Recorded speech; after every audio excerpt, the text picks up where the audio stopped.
창세기 43장 13절과 14절의 말씀입니다. 제가 가진 구약성경 68면입니다. 온라인과 영상으로 예배드리시는 성도께서도 창세기 43장 13절과 14절의 말씀을 직접 찾으셔서 합독하시겠습니다. 내 아우도 데리고 떠나 다시 그 사람에게로 가라.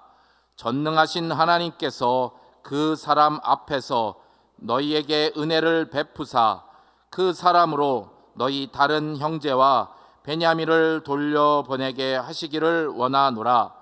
내가 자식을 잃게 되면 이르리로다. 아멘. 아멘. 아멘. 자, 오늘 3부 예배 가운데 우리 주님이 함께 하시고 예배하는 우리 한 사람 한 사람 성령으로 축복하여 주실 줄로 믿습니다.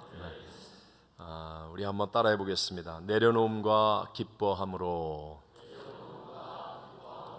해결된 가정 문제. 오늘 성경 말씀은요, 문제도 많고 갈등과 위기도 많았던 야곱의 가정이 회복되어지는 과정을 우리에게 보여주고 있습니다. 야곱은 소위 말하는 역기능 가정에 상처를 많이 받은 사람입니다.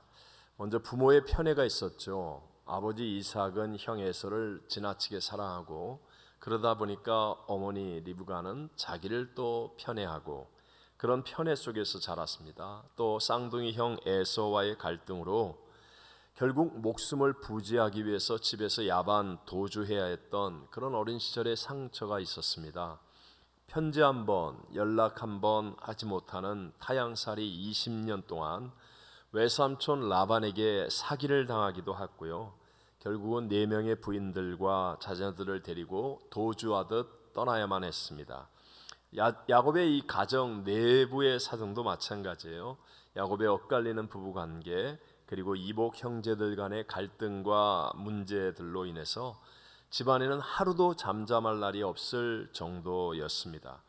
야곱이 4명의 부인 가운데 더 사랑했던 라헬, 그 라헬의 소생이었던 요셉을 야곱도 편애했기 때문에 결국 형들이 먼 곳에 심부름을 온 요셉을 죽이려고 했다가 실패하고 마침 지나가는 미디안의 노예 상인에게 은 20냥을 받고 팔아 넘기게 됩니다. 한 가족인데도 불구하고 이렇게 인신매매를 해서 형제를 팔아 넘길 정도로 정말 문제가 많은 가정이었다는 것을 알 수 있습니다. 자, 5월 가정의 달을 우리가 맞이했습니다. 우리 모두는 우리의 가정이 평안하고 행복하기를 원하지만 그러나 현실은 과연 그렇습니까? 야곱도 믿음의 사람입니다. 그런데도 그의 가정에는 끊어지지 않는 문제들이 있었다는 것이죠.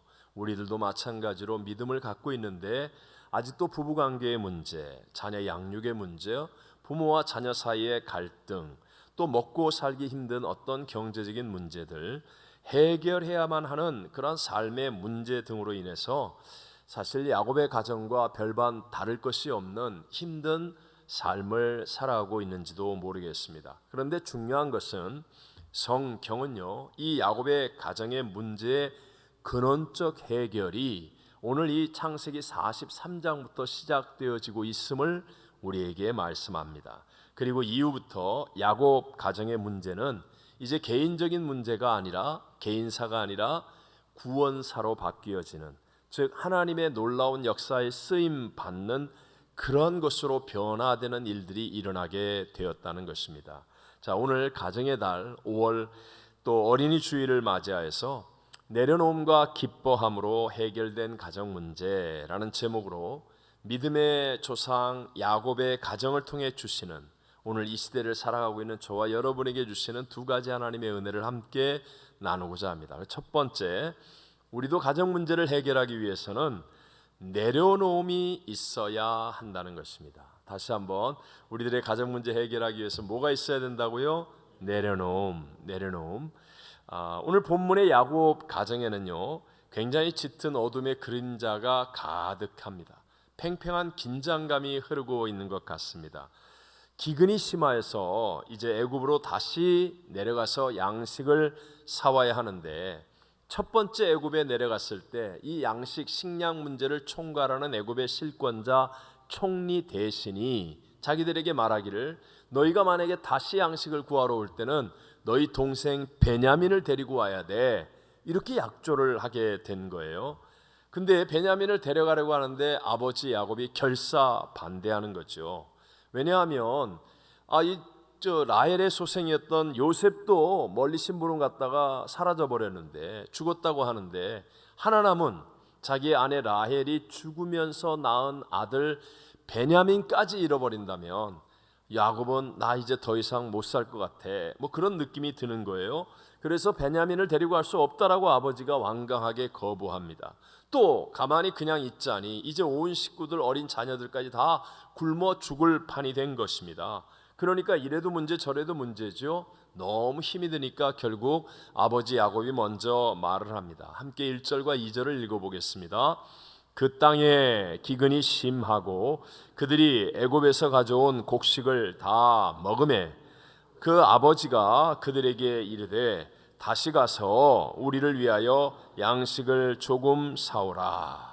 그러자 다른 아들들이, 특별히 유다가 앞장서서 동생 베냐민을 데려가지 않으면 우리 애굽에 갈 수도 없고 양식을 사올 수도 없습니다 라고 말하자 그 말을 들은 야곱이 아들들을 탓하면서 원망합니다. 너무 마음 아파하는 거예요. 6절을 읽어보겠습니다. 이스라엘이 이르되 너희가 어찌하여 너희에게 아우가 있다고 그 사람에게 말하여 나를 괴롭게 하였느냐. 사실 다른 아들들이 애굽의 총리 대신에게 말한 게 아니죠. 애굽의 총리 대신은 누구예요? 요셉입니다. 요셉이니까 자기 식구들 다 잘할 거 아니에요. 단지 형들은 요셉이라고는 상상을 못하고 있는 거지요. 애굽의 그 높은 자리에 있는 사람이 자기들이 노예로 팔았던 요셉이라고 상상하지 못한 상태에서 요셉은 그들을 잘 아니까 베냐민을 데리고 오라고 했는 것뿐인데, 아버지 입장에서는 너희들이 말했으니까 총리 대신이 아는 것이지, 그러면서 서로 원망하는 거예요. 여기까지 보면 서로 탓합니다. 서로 원망합니다. 정말 갈등하고 있는 최악의 자중질환과 같은 모습을 보여줍니다. 한 가정이 거의 무너질 지경까지 된 것이죠. 그런데 바로 여기에서부터 놀라운 믿음의 역전이 시작되어지는 것입니다. 그것이 어디로부터 시작합니까? 바로 아버지 야곱의 내려놓음으로부터 시작하는 거예요. 자, 함께 우리 13절 말씀을 읽어볼까요? 내 아우도 데리고 떠나 다시 그 사람에게로 가라. 아멘. 아까 못 간 이유 중에 하나가 뭐지요? 아버지 야곱이 베냐민만은 안 돼, 베냐민만은 안 돼, 그러면서 베냐민을 자기가 붙들고 있으려고 하는 것, 내려놓지 못하는 것 때문이었어요. 근데 이제 베냐민에 대한 아버지의 애착, 정말 사랑하는 마음, 그런 것들을 포기하고 내려놓게 된 것입니다. 여러분, 내려놓지 않으면 맡길 수 있어요, 없어요? 내려놓지 않는데 어떻게 맡기겠어요? 내려놓지 않으면 맡길 수 없고, 맡기지 않으면 하나님이 역사하실 수는 없습니다. 하지만 어떤 크고 중요하고 귀한 것이라 할지라도 내려놓으면 맡길 수 있는 거예요. 이렇게 맡기기 위해서 하나님을 더욱 찾게 되고 기도하게 되어지는 것입니다. 그래서 하나님의 역사가 있으려면 반드시입니다. 반드시 내려놓음이 먼저 있어야 한다는 것입니다. 오늘 본문 14절 같이 읽어보겠습니다. 전능하신 하나님께서 그 사람 앞에서 너희에게 은혜를 베푸사 그 사람으로 너희 다른 형제와 베냐민을 돌려보내게 하시기를 원하노라. 내가 자식을 잃게 되면 이르리로다. 아멘. 자, 보세요. 야곱이 이제 베냐민을 내려놓았잖아요. 내려놓으니까 전능하신 하나님을 찾는 거예요. 전능하신 하나님을 이제까지 찾지 않다가 베냐민을 자기에게서 딱 내려놓으니까 전능한 하나님을 찾고, 그리고 은혜를 베푸사 그 사람으로 너희와 다른 형제와 베냐민을 돌려보내게 하시기를 원하노라 기도하게 되는 거예요. 여기에 바로 위대한 하나님의 역사의 시작점이 되어진다는 것입니다. 우리가 잘 아는 믿음의 조상 아브라함, 창세기 22장에 보면 하나님께서 그 아브라함에게 100살에 얻었던 독자 이삭을 모리아 산에 데리고 와서 번제물로 바치라고 말씀하시잖아요. 바로 그때 아브라함에게 있어야 했던 첫 번째가 무엇입니까? 정말 사랑하는 아들이거든요. 우리 가정의 귀한 아들, 손주 사랑하는 것 이상으로 100살에 얻었던 하나밖에 없는 독자 이삭이니까 아브라함이 얼마나 마음에 두고 사랑했겠습니까? 그런데 아브라함은 내려놓을 수밖에 없었어요. 내려놓으니까 그 다음에 뭐가 나오느냐? 하나님을 향한 정말 위대한 믿음의 고백이 나오고 하나님의 역사가 일어나게 되더라는 것입니다. 자, 로마서 4장 17절 위대한 믿음의 고백이 나옵니다. 기록된 바 내가 너를 많은 민족의 조상으로 세웠다 하심과 같으니 그가 믿은 바 하나님은 죽은 자를 살리시며 없는 것을 있는 것으로 부르시는 이시니라. 아멘. 아브라함이 내려놓으니까 하나님을 바라보게 되고 그리고 그 하나님을 향하여 기도하는 심령으로 고백하는 겁니다. 그가 믿은 바 하나님, 아브라함이 믿은 하나님은 죽은 자를 살리시고 없는 것을 있는 것으로 부르시는 이 믿음이 어디서 나왔느냐? 가장 소중하고 귀한 것을 내려놓을 때, 그때 이 위대한 믿음의 고백이 나올 수 있게 되는 겁니다. 오늘 본문에 나오는 전능하신 하나님, 엘 샤다이, Almighty God, 이것은 무엇이든지 할 수 있는 하나님을 말하는 것이거든요. 야곱이 이전까지는 내려놓지 않고 어떻게든지 내가 붙들고 있을 때에는 하나님을 찾지 않고 하나님을 느끼지 못하다가 내려놓으니까 전능하신 하나님이 느껴지고 바라보게 되고 의지하게 되는 겁니다. 여러분, 무엇인지 할 수 있는 전능하신 하나님을 믿을 때 홍해바다가 갈라지는 것이고 철벽 여리고성이 무너지는 것이고 죽은 나사로가 살아나는 것이고 오병이의 기적이 일어나는 것이고 모든 병자들이 고침을 받는 역사가 일어난 것처럼 지금도 동일하게 역사하고 계신 하나님이십니다. 그 하나님 앞에 우리가 내려놓으면 내 마음속에 두고 있는 내가 소중히 여기는 것 아니면 내가 마음에 품고 있는 것 무엇인지 먼저 내려놓으면 우리는 하나님을 찾고 하나님께 기도하게 되고 하나님 앞에 믿음을 고백하게 되어서 놀라운 하나님의 역사를 동일하게 체험하게 될 줄로 믿습니다. 오늘 본문에서 야곱이 내려놓으면서 하는 고백, 내가 자식을 잃게 되면 잃으리로다.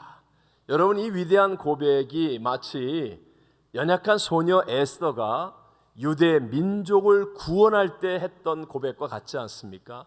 죽으면 죽으리이다. 내려놓으면서 하는 고백, 이 고백을 하나님이 받으시고 놀라운 역사가 일어나는 거예요. 자, 보세요.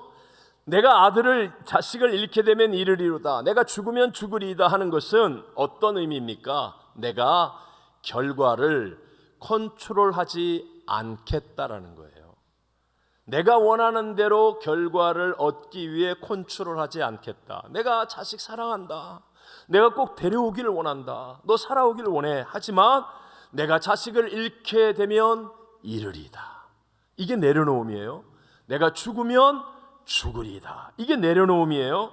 왜 못 내려놓습니까? 많은 경우에 결과를 자기가 컨트롤하려고 하기 때문에, 내가 생각하는 결과를 얻어야 된다라고 생각하고 있기 때문에 그 결과가 하나님이 주시는 좋은 것보다 나쁜 것인데도 불구하고, 형편없는 것인데도 불구하고, 보잘것없는 것인데도 불구하고 우리의 자아가 내가 생각하는 결과를 내가 만들어야 되겠다고 생각하고 있는 한 우리는 내려놓지 못합니다.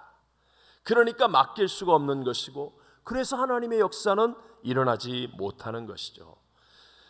우리가 잘 아는 다니엘서에 나오는 느부갓네살 바벨론 왕이 거대한 금신상을 만들어 놓고 모든 고관 대작들과 신하들에게 절하게 하지요. 나팔을 불면 다 절하라.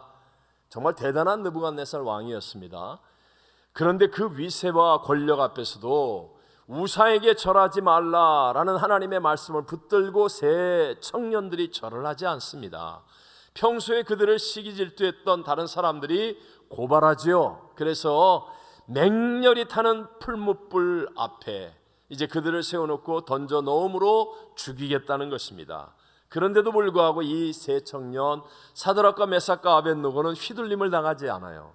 세상과 환경과 사람에게 휘둘림을 당하지 않고 오히려 담대하게 믿음을 고백합니다. 내려놓는 거예요? 맡기는 거예요?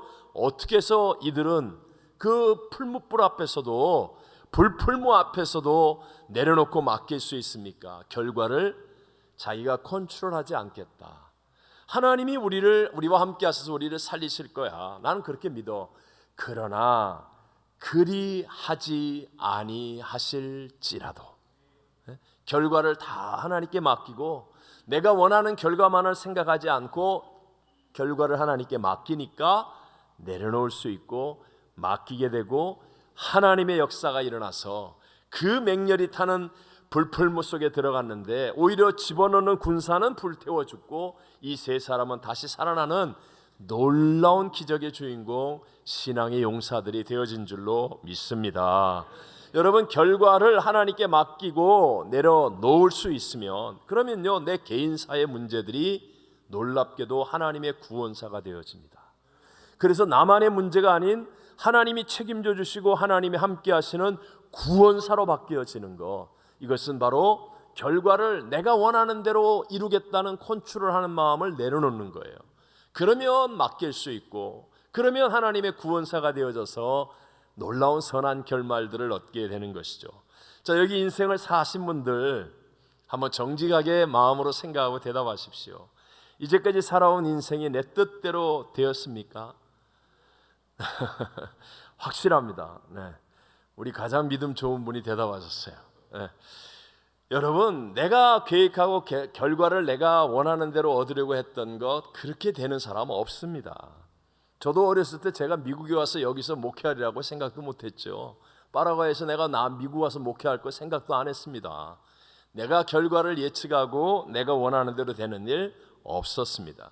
아니, 내 인생도 내 뜻대로 안 되는데 우리 자녀의 인생을, 내 가정에서 남편과 아내의 인생을, 아니면 부모님의 삶을 내가 내 뜻대로 결과를 이루어내겠다라고 고집을 피우면 그러면 될 것 같습니까? 그것이야말로 마귀의 거짓말에 속는 일이라는 것이죠. 많은 사람들이 우리 자녀 이번에 이 대학 들어가기 위해서 그래서 주일날 교회 못 갑니다.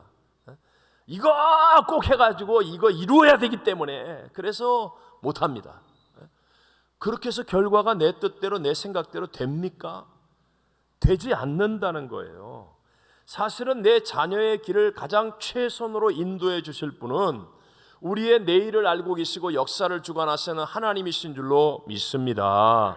그러니까 맡겨야 하나님의 역사가 일어나고 그러면 놀라운 결말을 가져오게 되는데 우린 자꾸 내가 생각하는 결말만을 붙잡으려고 하는 거예요. 믿으십시오. 로마서 8장 28절 롬파리팔의 하나님, 우리 다 외워야 되겠죠? 시작. 우리가 알거니와 하나님을 사랑하는 자 곧 그의 뜻대로 부르심을 입은 자들에게는 모든 것이 합력하여 선을 이루느니라. 아멘. 모든 것이 합력하여 선을 이룬다는 이 결과의 선을 믿는 거예요. 하나님은 전지전능하시니까. 사드락과 메삭과 아벳느고가 나 하나님을 믿으니까 우상에게 절하지 않았으니까 불못불 속에 들어가면 안 됩니다.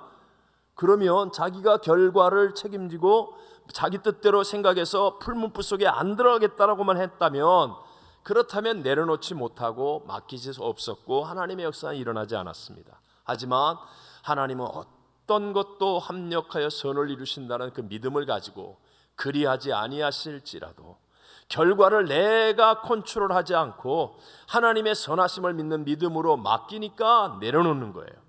그러니까 이 세 청년의 일은 개인사가 아니라 오늘날 수많은 사람들을 변화시키는 하나님의 구원사의 존귀한 인물이 되어지더라는 것입니다. 지난 주일날 기도원 성령 대망회를 마치고 난 다음에 성령님이 제 마음속에 정말 강하게 감동하시고 말씀을 주셔서 그래서 지난 화요일과 수요일 기도원에 있었습니다. 기도원에 올라오라고 말씀하시는 것 같아요. 그래서 기도원에 올라가서 있었는데 정말 오후의 노을, 밤하늘의 별들, 그 새벽의 아침 햇살, 그리고 봄의 꽃으로 가득한 기도원, 그리고 수없이 많은 그 돌들. 여러분, 기도원이 어마어마한 돌산인 거 아시잖아요. 기도원이 크기가 얼마인 줄 아세요? 155헥타르예요. 산이 몇 개입니다. 그게 굉장히 넓고 큰 땅입니다. 그런데도 불구하고 그 땅은 영원히 기도원이 될 수밖에 없는 이유는 주변 전체가, 기도원을 포함한 전체가 돌산이기 때문에. 그 주택단지가 안 들어와요. 옛날에 뭐 20년 전, 30년 전에 기도원 만들었던 곳은 다 개발이 돼서 주변에 주택단지가 돼가지고 거기서 쥐야 한번 하면 주변에서 막 클레임이 들어와서요, 경찰이 와서 조용히 하라고 그래요. 근데 우리는 넓기도 넓지만 온통 돌산이기 때문에 끄떡없는 거예요. 거기는 죽었다 깨나도 기도원밖에 안 돼. 그 돌산이 얼마나 은혜롭게 보이는지. 제가 정말 그곳에서 너무 깊은 은혜를 받았거든요. 하나님과 교제하면서 주시는 은혜가 너무 컸는데 그 중에 하나가 앞으로 우리 성도님들을 위해서 이 기도원이 정말 귀하게 쓰임 받을 것이다라는 것이었어요. 너무 큰 감동이었습니다. 하나님의 비전이었어요. 마지막 시대는 우리 한 사람 한 사람이 예수님의 신부와 같이 온전해져야 하는 시대입니다. 거룩하고 순결하게 온전해져야 하는데, 그러기 위해서 우리가 믿음으로 성령 충만한 기름을 잘 준비하고 자신을 돌아보아야 한다는 거예요. 그래서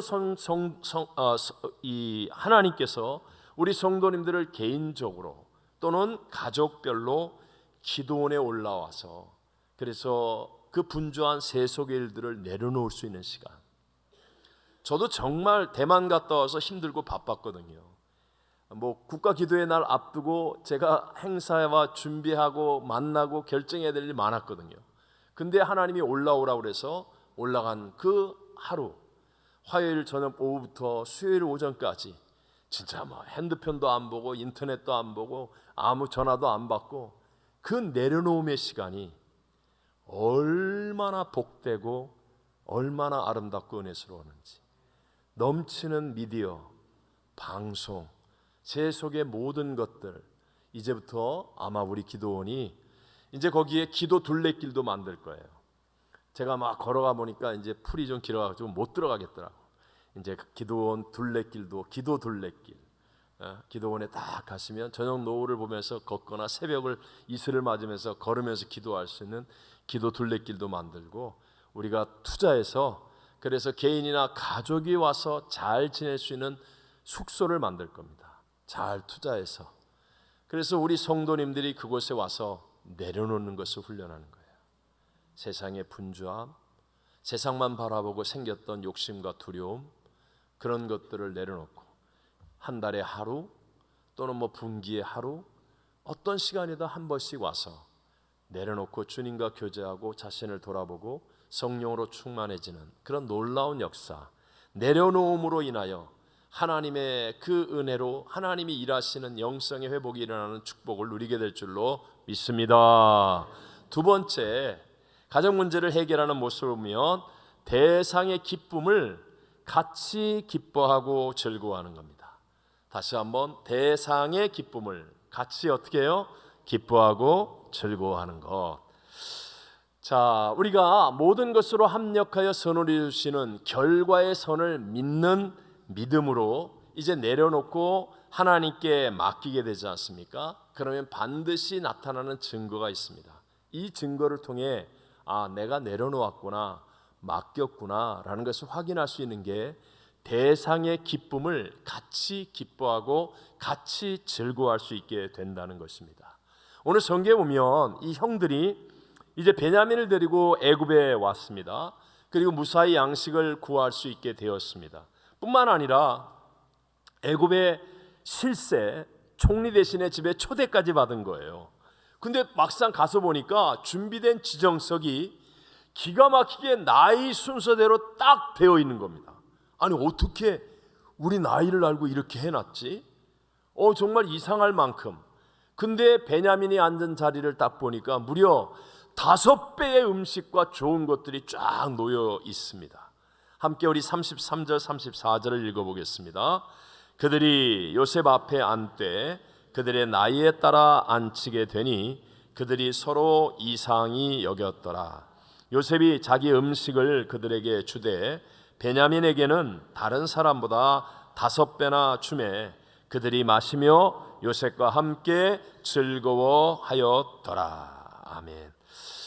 요셉이 왜 이렇게 했겠습니까? 왜 자기를 숨기고 이렇게 하는 것입니까?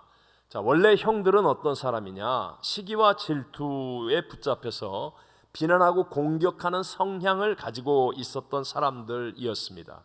자기가 채색 옷 입고 아버지에게 사랑받는 것을 시기 질투해서 미워하여 죽이려고 했었잖아요.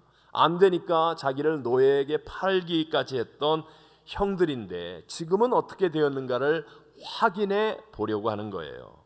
그래서 그들을 훌륭하게 만들어 주는 겁니다. 회복시켜 주려고 하는 것이에요. 근데 놀랍게도 요셉이 그렇게 준비해 놓은 자리에서 형들의 변화가 증명되어지기 시작합니다.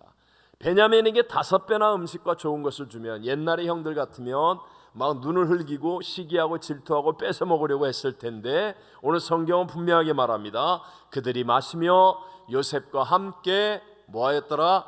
즐거워하였더라. 요셉을 향하여 불공평하다라고 말하지 않고 불의하다라고 말하지 않고 그들이 함께 먹고 마시면서 베냐민을 시기 질투하지 아니하고 함께 즐거워하는 겁니다.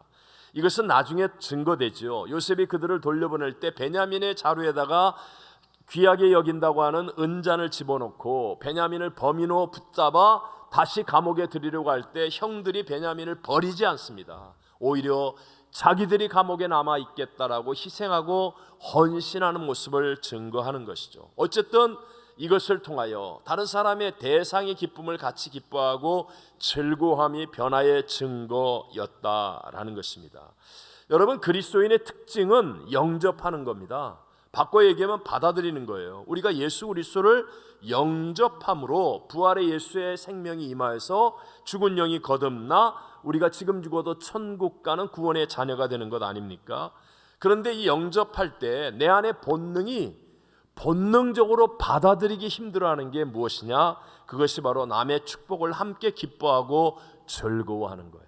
그래서 우리 한국 속담에 사촌이 땅을 사면 배가 아프다. 사촌이면 친척 아니에요. 사촌이 잘 되면 같이 기뻐하고 즐거워해야 되는 게 성경인데 근데 우리의 본능은 배가 아파요. 산부 예배 드리는데 오늘 친구가 은혜를 받았대. 성령 세례를 받았대. 그러면 와 기뻐할 것 같은데 와 하고 난 다음에 싸르르 배가 아파요. 왜 쟤는 은혜 받고 나는? 아무개 집 아들이 잘 됐다는 거예요. 정말 막 훌륭한 일을 했다는 거예요. 어머 그래요? 아우 축하해요. 그러면서 돌아서서는 이놈의 새끼 집에 가서 보자. 넌 뭐 하고 있냐? 막 이러면서 막 그냥 반발이 일어나는 거. 아무개가 사업을 했는데 대박이 났다. 그럼 막 기뻐하고 즐거워해야 될 것 같은데 그런데 그렇지 않다는 거예요. 시기 질투하고 뭔가 이상한 짓을 했을 거야. 분명히 저거 나쁜 짓을 했을 거야. 뭐 어떻게 했을 거야. 뭐 이런 엉뚱한 생각이나 하게 되고 이런 것 아니겠습니까? 이게 본능이라는 거예요. 왜? 세상의 정사와 권세를 잡고 있는 우리를 도둑질하고 죽이고 멸망시키려고 하는 원수 마귀는요, 우리에게 끊임없이 시기 질투, 미워하는 마음, 용서하지 못하게 하는 그 마음을 집착하게 만듭니다. 목숨을 걸고 그것을 붙들게 만드는 거예요. 왜냐하면 그래야만 구원의 기쁨을 잃어버리게 되고 우리가 메마르고 피폐한 삶이 되어져서 결국은 죄와 사망의 종이 될 수밖에 없기 때문에. 그래서 원수 마귀는 우리에게 끊임없이 이웃의 기쁨을 기뻐하지 못하고 즐거워하지 못하게 만드는 거예요. 반대로요, 여러분 우리가 예배를 드리면서도 온 교회가 함께 막 기뻐하고 즐거워하잖아요. 그러면 정말 성령님의 교통하심이 크게 일어나는 것을 경험하는 거예요. 그 수련회 같은 데 가면 더 크게 은혜를 받는 이유, 그것은 막 이렇게 마음을 열어놓고 함께 막 이렇게 하나가 되고 기뻐하고 즐거움이 편하고 쉽기 때문에. 여러분 여기 한번 서서 이 많은 성도들 바라보고 설교 한번 해보세요. 진짜 무섭습니다. 뭐 부모 죽인 원수도 아닌데 인상 쓰고 쳐다보면서 너 나한테 오늘 은혜 한번 줘봐. 너 잘하나 한번 보자. 야, 너 그 정도 해가지고 내가 움직일 것 같아? 막 이러면서요, 막 삐딱한 눈으로. 그런데 어떤 분들은 그냥 아무것도 아닌데 아멘하고 호응을 하고 같이 기뻐하고 즐거워해요. 하나가 되는 거예요. 그러면 정말 성령의 기름 부으심과 춤출 것 같은 성령의 은혜의 역사들이 막 상승작용으로 일어나게 되더라는 것입니다. 혹시 이 3부 예배 드린 여러분 가운데 이상하다, 나도 예배 드리고 나도 교회를 다 하는데 왜 나는 영적으로 이렇게 빈곤함을 느낄까? 왜 나는 내 영혼의 풍요로움과 기쁨과 감격이 없을까? 혹시 이런 빈곤함을 느끼는 분이 있다면, 그렇다면 반드시입니다. 나는 다른 사람의 기쁨을 같이 기뻐하고 정말 즐거워하고 있는가를 확인해 보셔야 돼요. 그게 안 되면요, 여러분 아무리 여러분이 뭐 의연하고 뭐 아름답고 뭐 위대하고 그래도 영적으로는 빈곤할 수밖에 없다는 거예요. 엊그제 우리 한국 선수 김민재 선수가 있는 그 나폴리 팀이 이태리의 이 세리에 A, 그러니까 프로 1부 리그에서 나폴리 팀이 우승을 하지 않았습니까? 33년 만에. 나폴리가 사실은 이태리 남부에 있는데 가장 열악한 도시예요. 그래서 차별을 많이 받아서 서름이 많은데 33년 만에 두 번째 우승을 한 거예요. 이전에 마라도나가 있을 때 우승을 한 번 했고 33년 만에 우승을 했으니까, 그러니까 뭐 난리가 났죠. 온 도시 전체가 진짜 막 난리가 난 거예요. 아니 축구팀이 우승을 했는데 아니 왜 도시 전체가 이렇게 난리법석을 피웁니까? 왠지 아십니까? 축구팀의 우승을 같이 기뻐하니까. 그러니까 그 대상의 기쁨이 내게 전이 되는 거예요. 밀어닥쳐서요. 그래서 폭발적인 에너지가 막 만들어지게 되는 것입니다. 축구팀의 기쁨은 하루 이틀 일주일이면 끝납니다. 근데 여러분 정말 하나님이 기뻐하신 일을 같이 기뻐해 보십시오. 그러면요, 우리 안에 하나님의 기쁨이 내게 밀려 닥쳐오는데요, 여기에는 끊어지지 않는 하나님의 생명력과 능력이 넘쳐나게 될 줄로 믿습니다. 그래서 시편 37편 4절에 이렇게 말하는 겁니다. 시작. 또 여호와를 기뻐하라. 그가 내 마음의 소원을 내게 이루어 주시리로다. 아멘. 그래서 여러분 하나님이 기뻐하는 일을 막 같이 기뻐하면, 하나님이 좋아하는 일을 막 같이 아멘하고 좋아하면, 그러면 희한합니다. 그 대상의 기쁨이 내게 밀어닥치는 거예요. 근데 이 하나님의 기쁨은 어마어마한 에너지를 가져옵니다. 어마어마한 운명의 변화의 능력을 가지고 오는 거예요.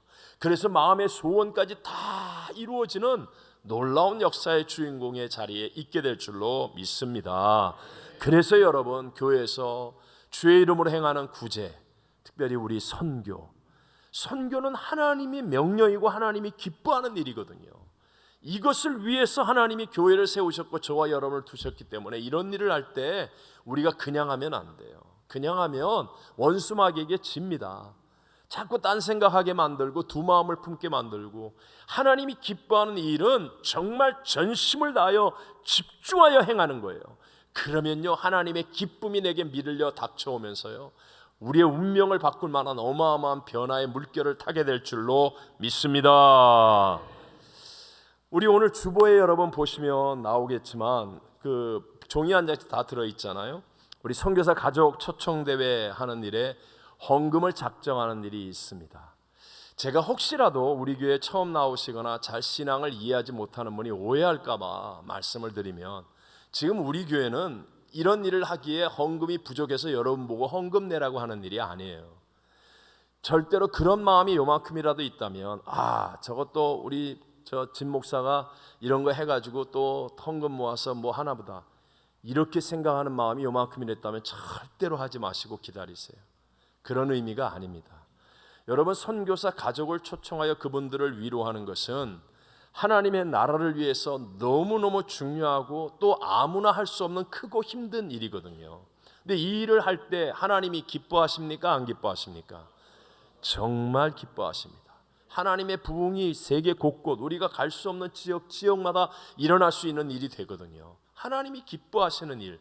그래서 그 하나님이 기뻐하신 일에 여러분 할 수 있다면 우리 성도들을 참여하게 하여서 그 대상의 기쁨이 여러분에게도 밀려 들어오는 그 감격을 체험하게 하기 위해 기회를 드리는 겁니다. 우리 교회가 돈이 부족해서 무슨 여러분들 주머니 또 쌈짓돈 긁어내어서 뭐 헌금하게 제발 그런 원수마귀가 하는 거짓말 같은 생각에 지지 마시고 정말 하나님이 기뻐하는 일에 내가 딱 적극적으로 참여하여 그 대상의 기쁨이 내게도 밀려 들어오는 그 감격, 내 영혼의 회복, 내 소원을 이루어 주신 하나님의 능력의 자리에 있는 복 있는 성도들이 되시기를 주의 이름으로 축원합니다. 여러분, 만약에 오늘 본문에서 요셉이 갑자기 짠 하고 옷을 벗고 나타나는 거예요. 내가 누군지 몰랐지? 그러면서 짠 나타나고 내가 바로 형들이 그 옛날에 나를 죽이려고 했던 요셉이야! 이러고 짠 하고 나타났으면, 그러면 형들의 잘못을 비판하고 정죄하는 일은 가능할지 모르지만 결과는요, 회복이 아니라 사망일 것입니다. 사망일 수밖에 없어요. 아마 큰형 루벤부터 시작해서 모두가 다 자기를 변명하고 선악으로 서로를 비난하고 판단하면서 겉으로는 억지로 어떻게 봉합이 된다 할지라도 이 내면에서부터의 진정한 회복은 일어날 수가 없다라는 거예요. 근데 요셉은 그래서 나타나지 않아요. 자기를 나타내지 않고 먼저 형들이 스스로 회복하고 훌륭해지기를 기다리는 겁니다.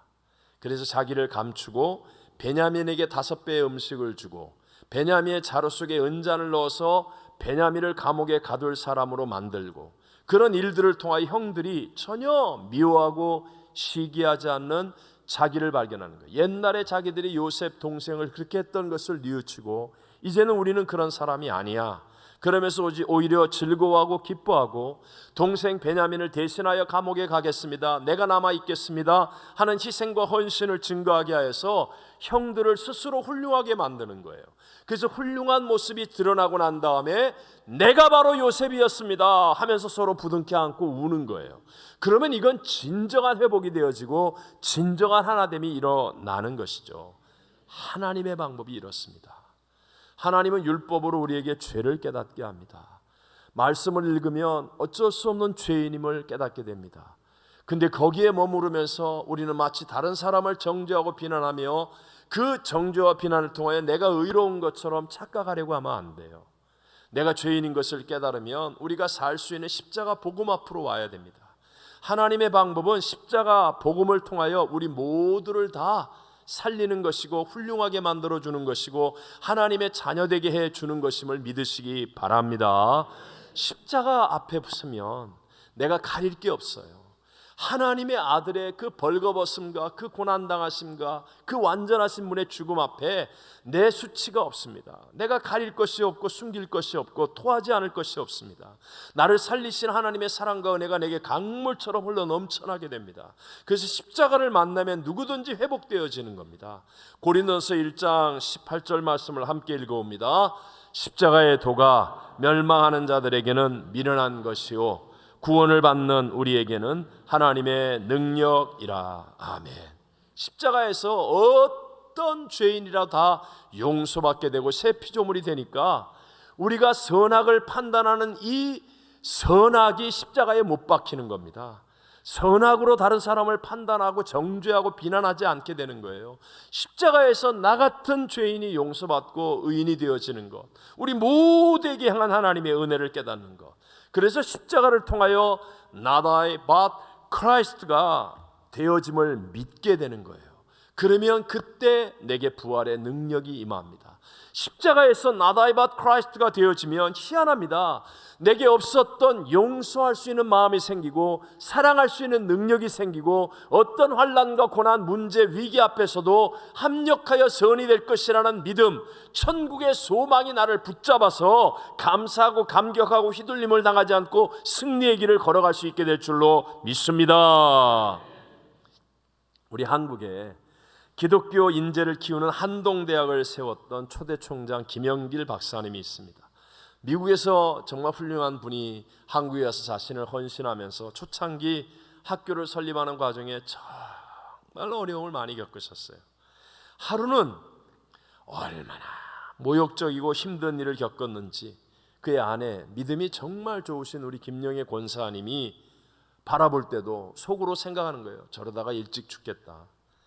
정말 걱정이 돼서 안절부절을 못하는데 이 총장님이 저녁에 집에 들어와서 저녁 식사를 잘하는 거예요. 그리고 조금 있다가 아주 잠도 쉽게 들고 아주 깊이 숙면에 빠지는 거예요. 그 권사님이, 믿음 좋은 권사님이 바라봐도 이해가 안 되더랍니다. 그래서 걱정이 되어서 다음날 물었습니다. 아니, 당신 어제 그런 힘든 일을 겪고도 어떻게 그렇게 잘 먹고 또 깊이 잘 잘 수 있어요? 정말 상처가 안 되고 당신 괜찮아요? 그랬더니 이 김영기 총장님이 아주 간단하게 대답하시더랍니다. 난 예수님과 함께 죽었는데 뭐, 죽은 사람이 무슨 상처를 받고 죽은 사람이 무슨 화를 내겠어? 정답입니다. 예수님과 함께 우리의 옛사람이 죽었습니다. 그러면 여러분, 내 안에 부활의 예수님께서 역사하심을 감격스럽게 기쁨과 눈물 속에서 체험하게 될 줄로 믿습니다. 인생의 해답은 예수님입니다. 오늘 성찬을 통해 예수님께서 나 대신 찢으신 몸, 흘리신 피에 참여할 때 내가 그리스도와 함께 죽었다는 이 말씀을 믿음으로 받아들이십시오. 나 살아있는데요, 나 안 죽었지롱, 이런 거 하지 말고 그냥 말씀을 받아들이세요. 아, 내가 십자가에서 죽었어. 말씀대로 나는 죽었어. 그러면요, 정말로 내 안에 부활의 예수님이 주인됨을 체험하게 됩니다. 아니, 내가 어떻게 이걸 용서하지? 아니, 내가 어떻게 여기서 참지?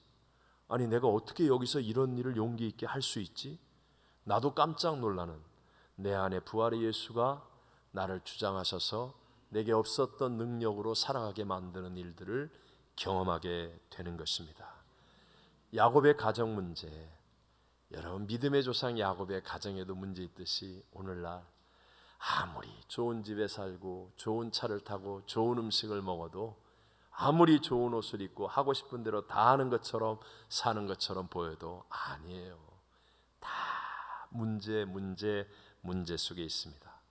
그러나 하나님이 역사하시면 그 문제는 개인사가 아니라 구원사가 되어지고 해결의 길이 열려지게 되는 것입니다. 결과를 내가 컨트롤하려고 하지 말고 선을 이루시는 하나님께 믿음으로 맡기고 내려놓는 거예요. 그리고 십자가를 통하여 Not I but Christ, 내가 죽었습니다. 내 안에 예수가 사십니다. 이것을 믿음으로 대상의 기쁨을 같이 기뻐하고 같이 즐거워하며 놀라운 하나님의 역사가 내 영혼 속에서부터 넘쳐나게 되는 것입니다. 내려놓음과 기뻐함을 통해 우리 모든 가정이 하나님의 역사로 풍성해지게 되시기를 주의 이름으로 축원합니다. 축원합니다.